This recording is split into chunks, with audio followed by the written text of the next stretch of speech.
malam hari ini. Saya undang saudara semua, kita sama-sama bangkit berdiri. Kita mau mulai ibadah kita. Kita akan angkat pujian besar anugerah-Mu.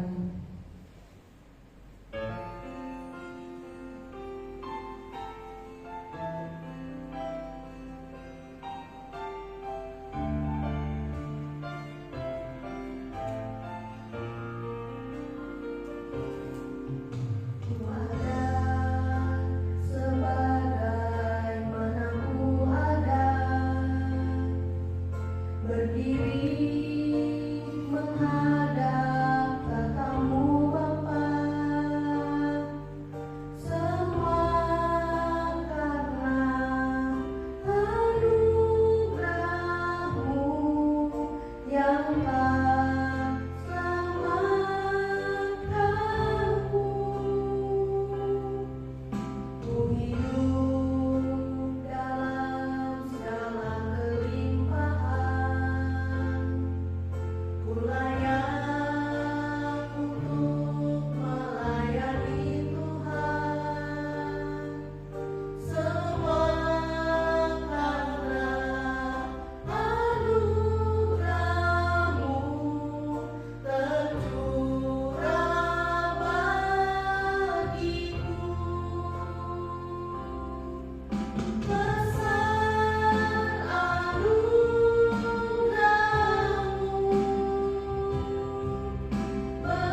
karena betapa baiknya Engkau dalam kehidupan kami.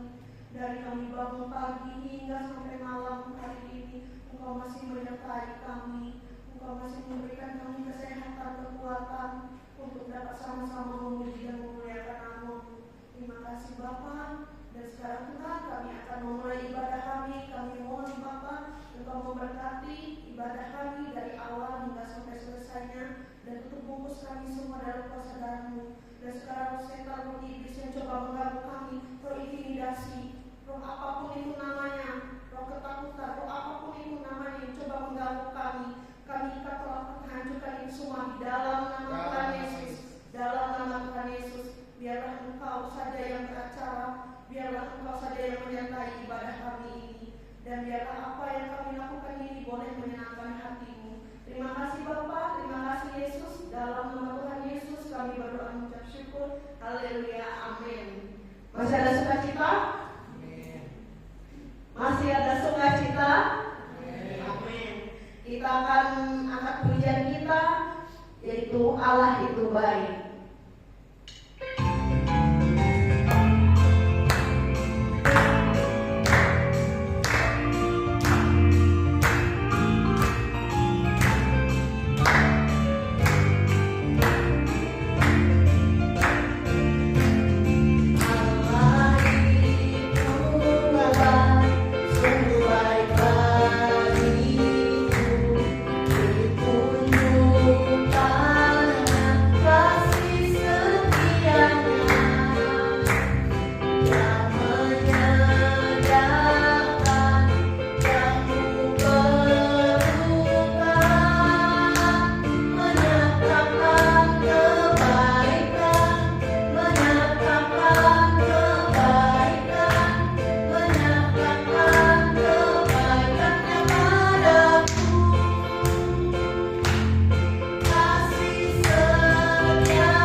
Allah. Tuhan, tiba saatnya kami akan memberikan persembahan. Kau berkati persembahan kami agar menjadi satu yang harum dan berguna bagi gereja ini Tuhan. Kau berkati juga tangan-tangan yang memberi maupun tidak memberi. Terima kasih Tuhan. Haleluya. Amin. Terima kasih Tuhan Yesus memberkati. Kita akan memberikan persembahan. Namun sebelum itu kita akan angkat pujian kasihnya seperti sungai.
Saya undang lagi kita semua untuk sama-sama bangkit berdiri. Kita akan angkat pujian mengenal.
Mari kita bersatu di dalam doa.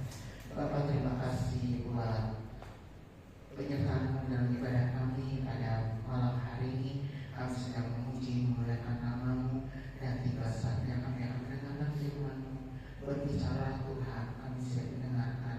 Kami lebih lagi mengenal Engkau pada malam hari ini melalui firman-Mu. Dan dalam nama Tuhan Yesus Kristus kami mengucap syukur. Haleluya. Amin. Silakan duduk. Shalom. Beberapa kita yang ada, kita bersyukur bahwa kita masih diberikan kesempatan untuk datang beribadah kepada Tuhan pada malam hari ini. Dan kita akan sama-sama belajar dari satu tokoh di dalam Alkitab, yaitu murid rohani atau anak rohani dari Rasul Paulus, yaitu Timotius. Kita sama-sama buka di kitab 2 Timotius pasal yang pertama.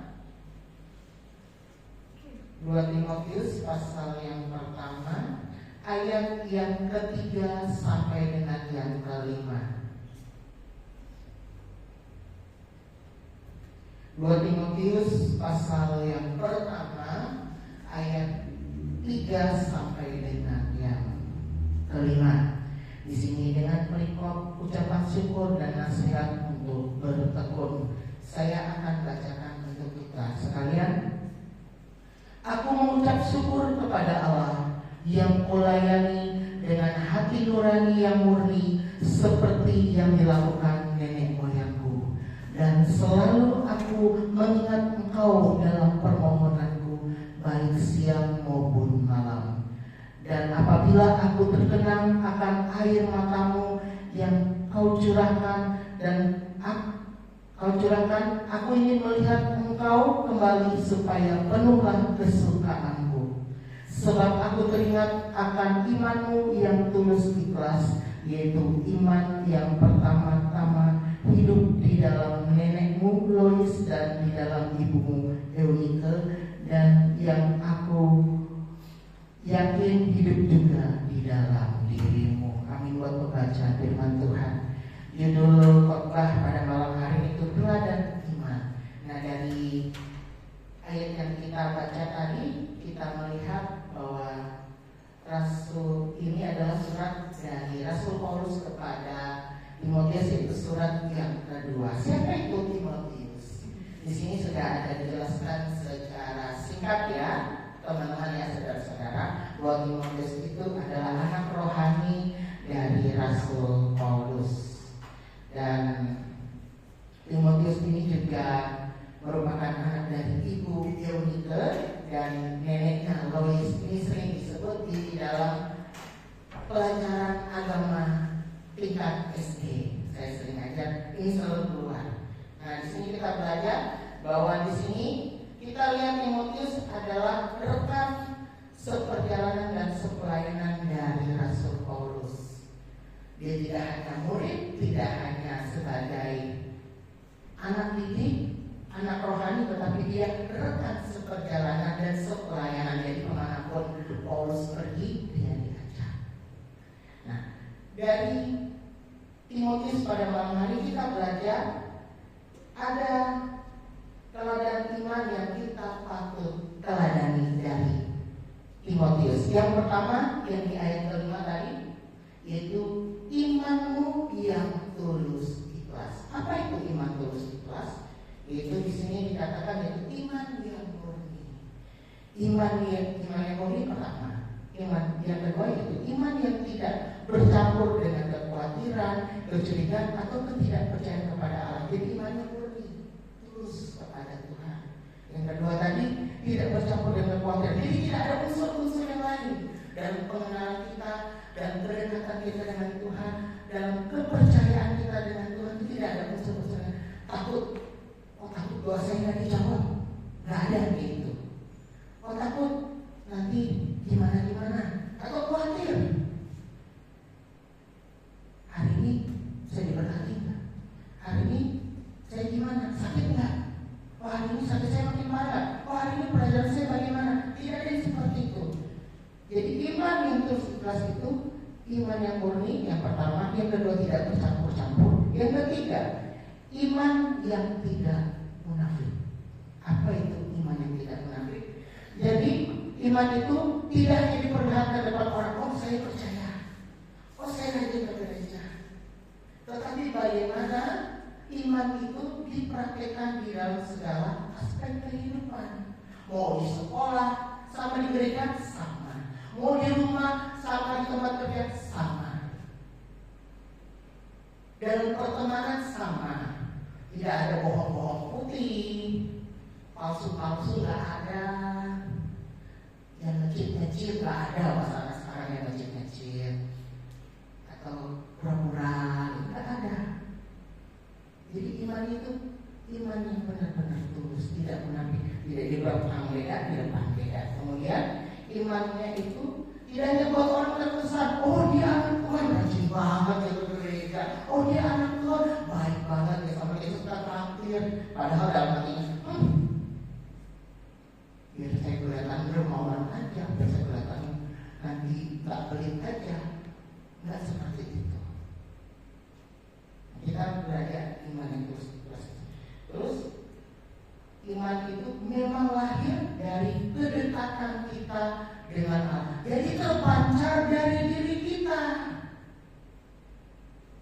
Tidak sekedar oh aku harus begini, aku harus begini. Tapi memang seperti saya bilang tadi, gaya hidup, lifestyle, cara kita, bagaimana kita menyikapi hidup kita dalam kesadaran kita, dalam kita berteman, dalam kita bisa belajar kelompok, atau misalnya dalam kita bersama-sama pelayanan di sini, itu lahir dari dalam diri kita, dalam hati kita, bahwa kita memang punya kedekatan yang sangat intim dengan Tuhan. Nah kita lihat, iman ini memang ditunjukkan bahwa memang dari sejak kecil, dari turun dari neneknya, mamanya sampai ke Timotius itu sama. Bahkan dia menjadi anak rohaninya Timotius sama. Turun dari Paulus. Nanti kita akan lanjutkan, itu ada penjelasan saya. Jadi tidak beda-beda. Nah, jadi kita buktikan anak-anak Tuhan di tempat ini tidak beda dengan anak-anak Tuhan di luar sana. Kita punya iman yang tulus ikhlas, sama seperti imannya Timotius. Kemudian yang kedua, iman yang berkesinambungan. Artinya apa? Tadi saya ada singgungnya. Iman ini berkelanjutan dari neneknya, dari ibunya, bahkan dari Rasul Paulus sebagai orang tua rohaninya. Jadi sama, terus menerus dilanjutkan imannya. Imannya kepada Tuhan itu sama, terus menerus sama, tidak ada beda. Dari sini kita melihat bahwa iman itu iman yang setia kepada Allah. Kita lihat dalam perjalanan Rasul Paulus yang bertobat ya, tidak gampang, dari yang penganiaya sampai pengikut Tuhan, bahkan menjadi pelayan Tuhan yang militan, yang berani mati buat Tuhan. Dan itu yang diturunkan kepada Timotius, dan Timotius melanjutkannya. Nah, bagaimana kita di sini, teman-teman, anak-anak muda, siapkah kita? Bahkan kita bisa lebih baik dari orang tua kita. Amin enggak? Amin. Amin ya. Kita bisa lebih rajin dari orang tua kita. Bahkan kita bisa lebih mantap lagi dari orang tua kita. Kita bisa pelayanan. Mungkin orang tua kita tidak pelayanan ya sebagian, tetapi kita yang pelayanan di tempat ini dari pemuda. Nah itu yang harus kita turunkan, dan kita harus teruskan itu, konsisten, berkesinambungan. Bahkan nanti sampai kalian lepas dari pemuda ini, punya keluarga sendiri. Jadi itulah teladan anak-anak nanti kita. Kalau kalian dari sekarang nakal, kurang taat, nah anaknya seperti apa? Nah, jadi ini yang harus kita pelajari. Maka dari masa mudanya kita harus mengenal Tuhan, taat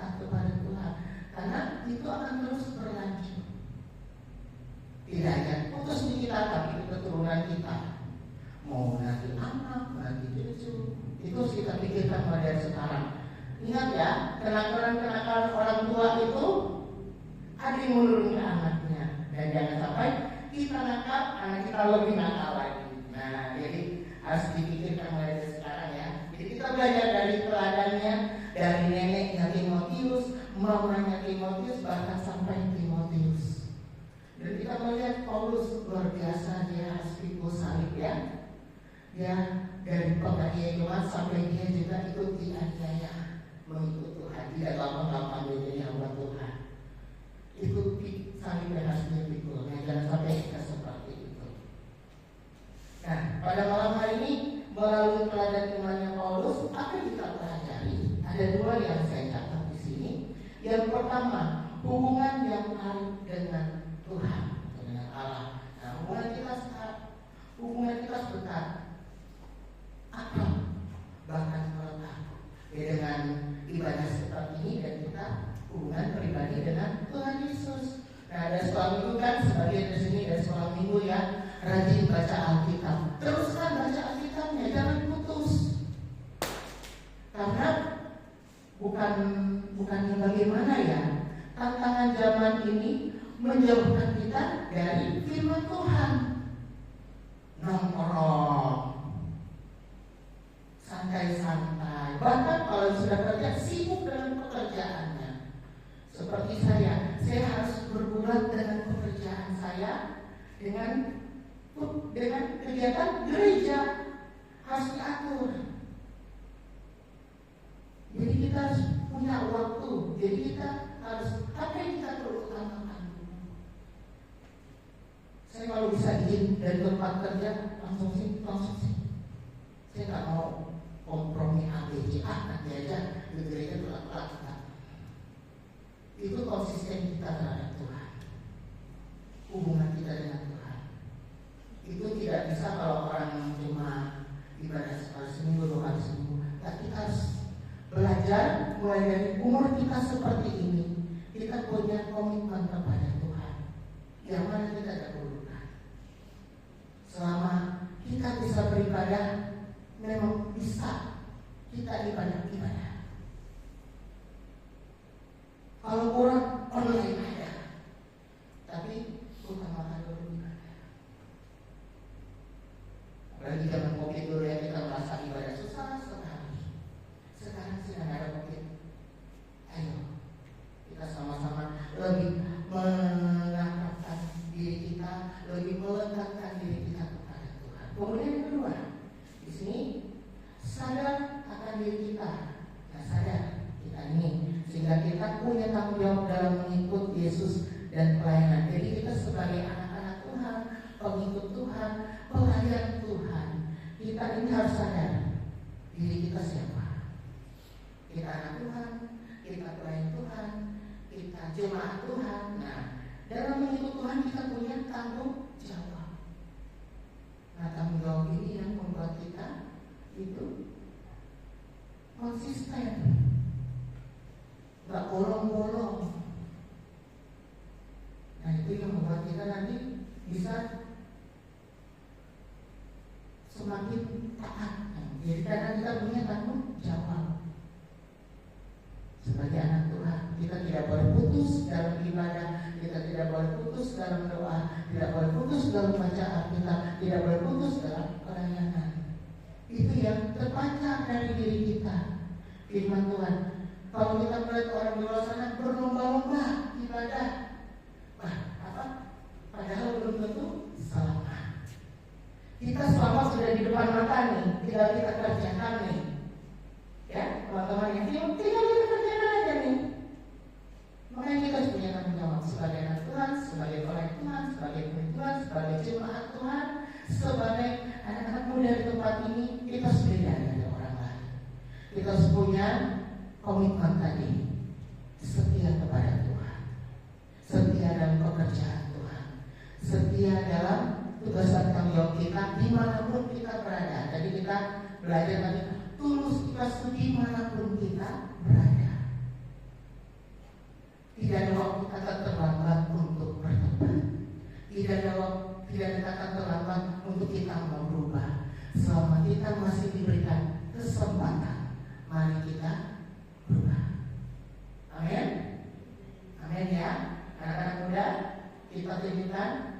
Jemaat Bukit Sion, anak-anak Bukit Sion, kita berbeda dari yang lain. Satu kesaksian saya untuk sebelum menutup ibadah kita pada malam hari ini, saya sempat bercerita waktu kemarin ada SMDK, cerita-cerita sama orang di gereja sesama GBI.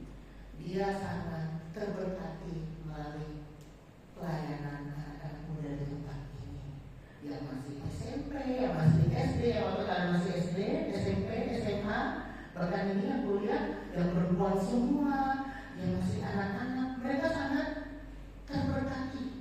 Bahkan mereka menjadikan role model. Nah, kita harus mengingat itu. Ingat, kita jadikan patokan. Jangan sampai kita kalah dari mereka.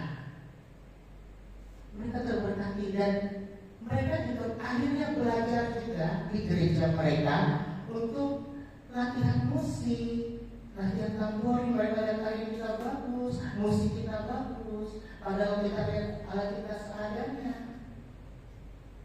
Nah, itu satu semangat buat kita.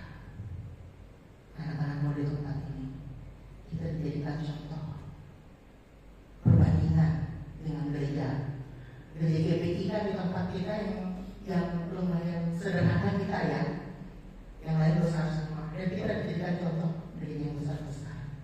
Nah, itu jadi pengingat kita untuk semakin terus tetap melayani Tuhan, untuk terus tingkatkan iman kita di dalam Tuhan. Jadikan kita yang teladan.